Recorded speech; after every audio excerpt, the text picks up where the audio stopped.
Hello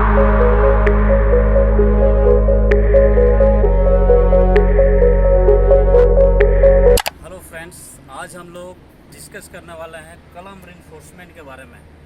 जब भी कलम रिइंफोर्समेंट का काम करा रहे हैं तो किन किन बातों पे ध्यान दें, किन किन चीज़ों को खासकर ध्यान दें जब भी आप कलम का रिइंफोर्समेंट करा रहे हैं। जैसा कि आप देख रहे हैं यहाँ जो है ऑलरेडी जो है रिइंफोर्समेंट हुआ है। तो सबसे पहले जो है जब भी आप रिइंफोर्समेंट करा रहे हैं कलम का, तो आप जो वर्टिकल बार है एज फॉर ड्राइंग लें। जैसा कि यहाँ जो है 8 बार है, जो वर्टिकल बार है वो यहाँ 8 है। और आप एज फॉर ड्राइंग आप स्टील चेक करें। इसके बाद जो है यहाँ जो स्टील आप लगा हुआ, जो टाई लगा हुआ है, तो टाई आप देख सकते हैं। टाई का जो स्पेसिंग है, स्पेसिंग ज़रूर चेक करें। यहाँ जो टाई का स्पेसिंग है 150 mm सेंटर टू सेंटर है, बीच में जो है 200 mm सेंटर टू सेंटर है, और टॉप में जो है 150 mm सेंटर टू सेंटर है। ऐसा क्यों लिया गया है? क्योंकि एज फॉर IS कोड जब भी हम लोग रिइंफोर्समेंट कराते हैं कलम का, जब भी उसका टाई लगाते हैं, तो यहाँ जो है जैसा आप जानते हैं कि जो कलम है इसका जो है इसको 3 जोन में बांटा गया है। Zone 1, zone 2, zone 3। अगर जोन 1 की बात करें, जो क्लियर स्पान होता है divided by L/4, clear span divided by 4 होता है। जोन ए जो होता है वो बहुत ही क्रिटिकल होता है। सबसे ज़्यादा जो है बेंडिंग मूवमेंट जो है जोन ए में पड़ता है। और टॉप यानी बॉटम और टॉप में जो है बेंडिंग मूवमेंट सबसे ज़्यादा होता है। यह बहुत ही क्रिटिकल पार्ट है हम कह सकते हैं, क्योंकि यहाँ जो है बेंडिंग मूवमेंट सबसे ज़्यादा होता है। और उस बेंडिंग मूवमेंट को रजिस्ट करने के लिए जो है यहाँ जो है स्पेसिंग कम दिया जाता है, यानी टाई जो होता है उसका क्वांटिटी ज़्यादा रहता है L/4 पार्ट में। सेम बॉटम और टॉप में जो है टाई का क्वांटिटी ज़्यादा रहता है, और बीच में जो है यह सेफ जोन कह सकते हैं। इसके वजह से जो है यहाँ जो है स्पेसिंग कम रहता है बॉटम और टॉप में। और एक पॉइंट है, जब भी आप टाई यूज कर रहे हैं तो यहाँ जो है 135 डिग्री एंगल जरूर चेक करें। 135 डिग्री एंगल पे होना चाहिए। इसके अलावा जो यह हुक का लेंथ होता है वो 10x D होता है, 10x डाया ऑफ बार।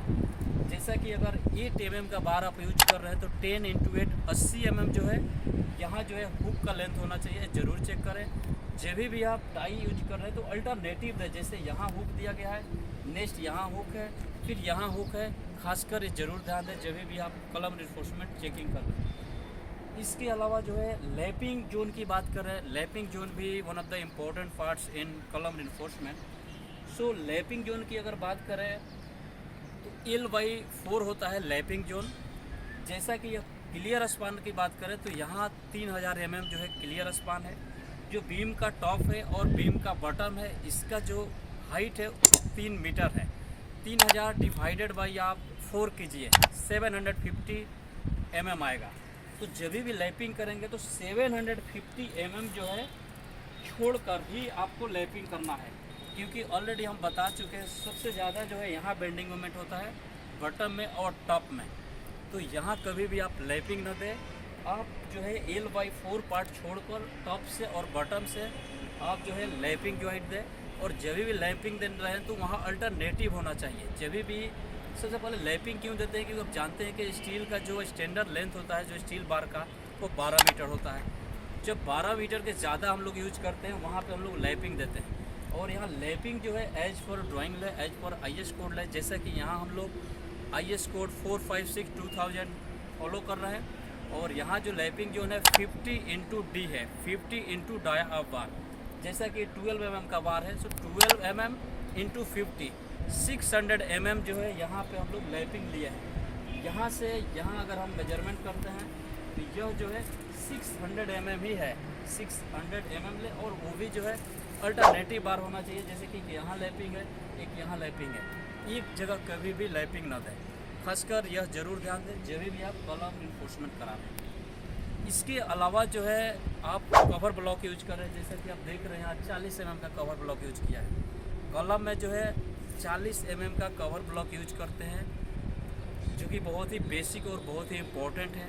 क्योंकि डायरेक्टली जो है इन्वायरमेंट के टच में डायरेक्टली रिइंफोर्समेंट ना है, इसके वजह से हम लोग 40 mm का कवर ब्लॉक देते हैं। जैसा कि आप देख रहे हैं यहाँ जो है स्टार्टर लगा हुआ है, स्टार्टर जरूर लें। स्टार्टर से ही ज़रूर आप कलम का एग्जैक्ट लोकेशन पा सकते हैं, जो कि सेंटर लाइन के मदद से हम लोग यहाँ जो है स्टार्टर जो है सबसे पहले स्टार्टर लगाते हैं, उसके बाद ही कलम का शटरिंग यूज करते हैं। जैसा कि यहाँ जो है कलम का जो है स्टार्टर लगाया गया है, यहाँ जो है आप देख सकते हैं यहाँ 40 mm जो है कवर है, इधर भी 40 mm जो है कवर लिया गया है, जो कि मेन बार से 40 mm जो होता है चारों साइड जो है कवर आता है कलम में।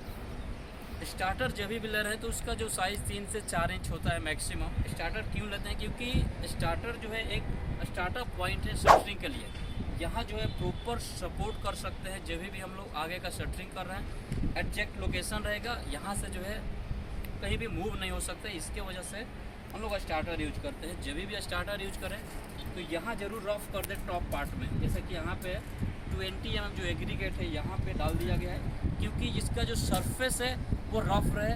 जब भी हम लोग कंक्रीटिंग करेंगे तो यहाँ जो ज्वाइंट है वो डायरेक्ट रफ होने की वजह से जो बॉन्डिंग होगा वो प्रॉपर तरीके से होगा।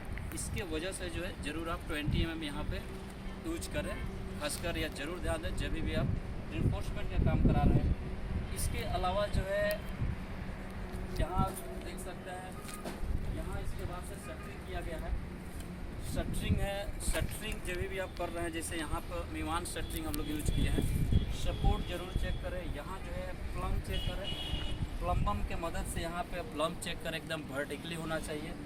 आप जो है स्टार्टर के थ्रू कर रहे हैं तो हमको नहीं लग रहा कोई किसी प्रकार का इश्यू होगा।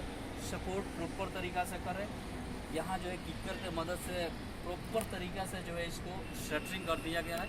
अब इसमें जब भी कंक्रीटिंग करा रहे हैं तो वाइब्रेटर यूज करें, कंक्रीट का स्लम चेक करें, वाइब्रेटर प्रॉपर तरीक़ा से यूज करें। उसके बाद से 24 घंटे के बाद ही जो है आप इसका डिशटरिंग करें। डिशटरिंग करने के बाद जो है आप इस पर हैकिंग कर सकते हैं, क्योंकि हैकिंग भी एक इम्पॉर्टेंट है। जब भी आप ब्रिकवर्क कर रहे हैं, प्लास्टर कर रहे हैं, तो उसमें जो बॉन्ड होता है कंक्रीट सरफेस और मोटार के बीच में, तो हैकिंग ज़रूरी है, हैकिंग ज़रूर करें।